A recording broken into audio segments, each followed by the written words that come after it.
So we're talking about sugar and also mindfulness today. If you haven't done any measurements on your body using a measuring tape, like a soft measuring tape, the best way to measure yourself, since we're only on day 3, is to do this waist size by height ratio. We're throwing out BMI, we're throwing out weight, and we're taking a measuring tape and we're seeing how healthy we are by measuring our waist and how tall we are. And this is a great indicator of health. And really, BMI is not what we're focusing on. So if you wanted to do that, we're still on day 3.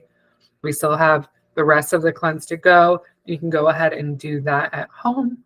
And this is just for your reference, the healthy ratios to calculate. So what right now we're last day of having 1 shake, and tomorrow we're going to be having 2 shakes a day, which we're upping the amount of detox herbs that we're going to be taking into our system. And detoxification, by definition, is avoiding and removing all toxic sources. And this can include chemicals, food, surroundings, people, emotional states we don't want to feel, and any stress.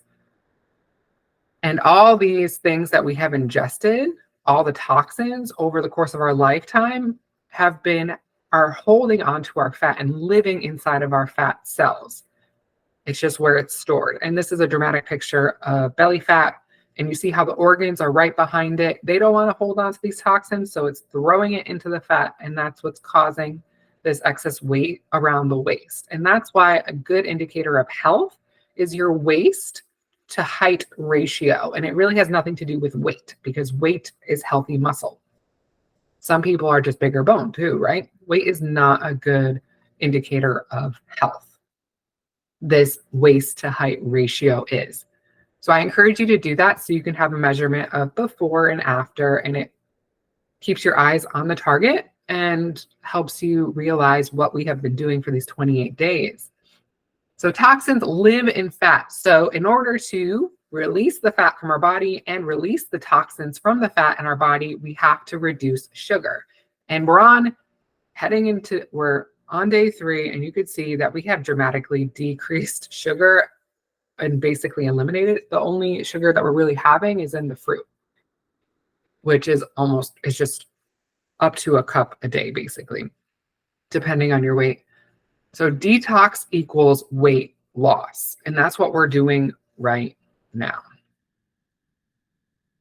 The modern day toxins, reviewing from last week: pesticides, plastics, air pollutions, additives, heavy metals, drugs, bad fats, too much sugar. A lot of cosmetics have a lot of products in it, preservatives, and all the food. All that stuff is toxins, and it's living in your fat. So reiterating from last week, avoid these things as best as you can.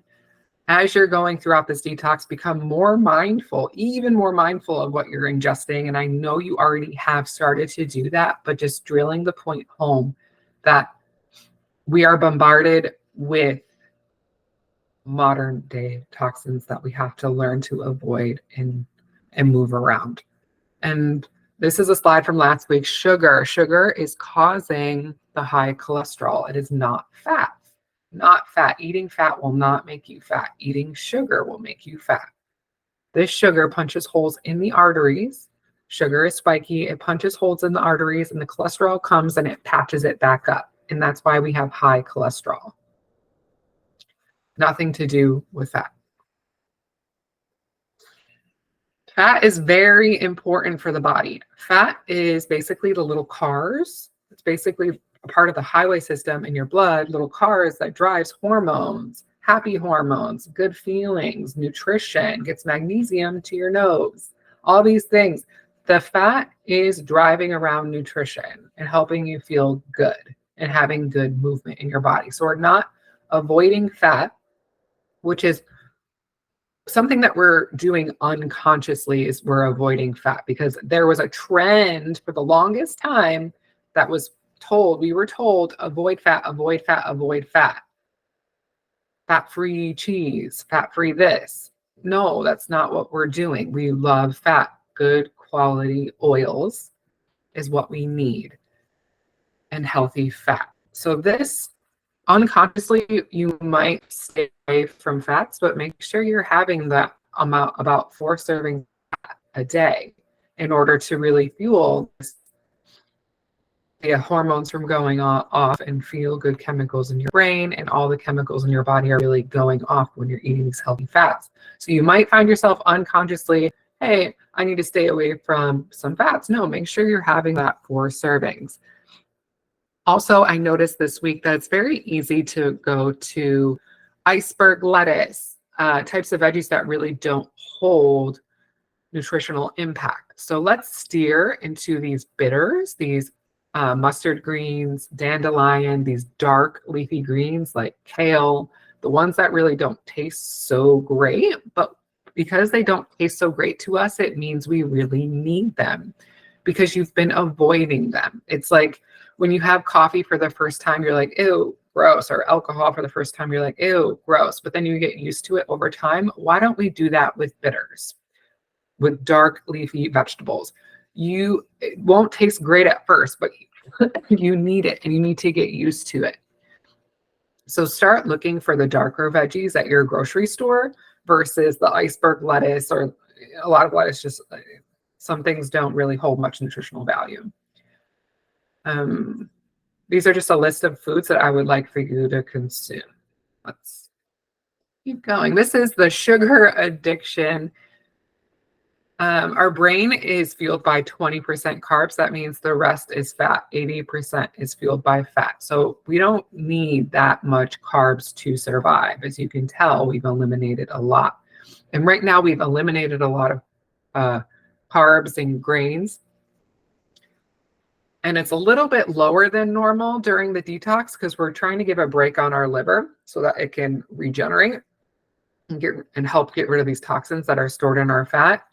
And right now, we're really focused on the healthy fats and reducing the carbs. And right now, we're doing this reset on the sugar addiction train. Vegetable oils are not healthy. And then after this 28-day cleanse, we're going to increase the carbs just a little bit and also increase the protein, which I'll go over the last week on how to sustain this healthy eating lifestyle that you've cultivated. Right now, we're in a detox focused lifestyle, which we will slightly modify so that we can take this lifestyle and take it with us for the rest of the year and have a good baseline so that we could stay healthy, wealthy, and bright. Here are the top sources of added sugar, just like the pistachios I had last night. Very annoying that there was added sugar. Nobody said that you could do that. Nobody said that I had to investigate every label in the grocery store. I thought pistachios would be safe, but clearly not. Major sources of added sugar: soft drinks, fruit drinks, coffee and tea, Starbucks, sports and energy drinks, alcoholic drinks, sweet snacks, grains, mixed dishes, dairy, condiments, fruits and vegetable juices, and vegetables can have added sugar. Oh, I also forgot to mention, check the frozen fruit labels. If you bought frozen fruit, check the label, make sure it's not added with sugar. I know I've done that before a very long time. I forgot to mention it last week, but there is a lot of information. But if you did buy a bag of frozen fruit and it says strawberries and then sugar, no, it's not good. Get rid of it, save it for another time. If you don't want to throw things out, make sure you check the label. And unfortunately, the ones that are cost less usually have the sugar that's added in it. Very annoying. Here is the blood sugar roller coaster. And dopamine in the brain is what keeps us coming back to sugar. We get an immediate gratification from eating sugar and it feels so good, but then we get this low feeling and then it comes back up and then we want more and more and more. And this is closely linked to caffeine as well. These dopamine receptors in the brain have actually mimicked the similar response to heroin, which is crazy, and why I'm talking about this week, since we just started cutting out sugar and we haven't increased the herbs really high yet. We're increasing them tomorrow. But you might kind of feel this lull or lag because we're not getting that high and then the low. We're not chasing this feedback mechanism that's going on in our brain. We end up frying the dopamine receptors in our brain by that constant need up and down, up and down, up and down, on, off, on, off. And we fry out the dopamine and we're not getting like a real sustained, long lasting pleasure response. So we should always be feeling content with what we're eating. We shouldn't want to be grasping for more food and things like that, because that's what the sugar train can do to you. And really finding where these sugars have been added into our food, it can be very sneaky. Dopamine acts as the area of the brain that can give you feelings of pleasure, satisfaction, and motivation. Eating healthy tastes better than junk food. And it's a different type of feeling when you're satisfied from eating whole foods versus being satisfied from eating sugar. It feels different. So it's a change in lifestyle and it's a change in your mood and the way that you're feeling. It's going to be more balanced. So our emotions can also go up and down with this roller coaster of having sugar, low blood sugar, high blood sugar, low blood sugar, then getting that dopamine, then there's no dopamine. We get that brain surge, we want more, and we're getting off that train and we're coming to a more content, relaxed, balanced feeling and getting away from the sugar. Now, some people may be more addicted to sugar than other people, and you might notice just a little change, and some people might be feeling a bigger change of, I'm not used to this change in the way I'm eating. I really need something, or I just feel a little discontent because we're focused on peace, calm, contentment, and not running for that sugar drug. So what we have to do is really lay off the sugar, reset ourselves, and then we'll have a better relationship with food and be more satisfied when we eat. These are 8 signs that your body's addicted to sugar. You feel that you need to kind of keep snacking all day long. You need something to fix that little itch, like to feel good. You consume lots of caffeine. That also affects your blood sugar. You're chronically stressed. You crave sugar after you eat. Hunger hits like a brick in the wall, like I need food now.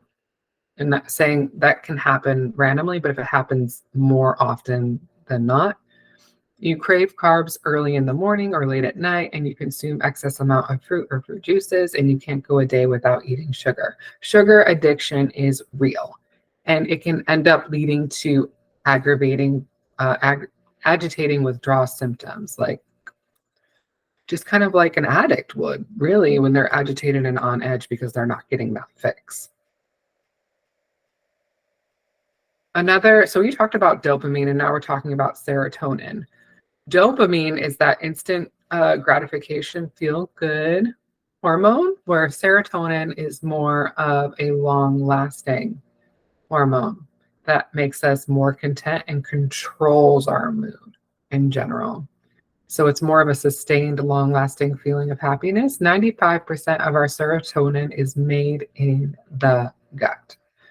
Right now, we're eating tons of fiber, good veggies, and this is going to increase our serotonin and that long sustaining happiness mood feeling.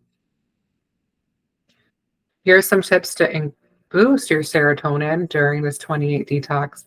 Exercise, eat healthy, get enough sleep, go get a massage, socialize with friends, practice meditation and mindfulness, and go ahead and get enough sunlight. Get outside at least 15 minutes. And you'll notice that your mood has improved just from being in the sun for 15 minutes. Again, here is that train, that roller coaster, up and down, roller coaster, up and down, blood sugar spike.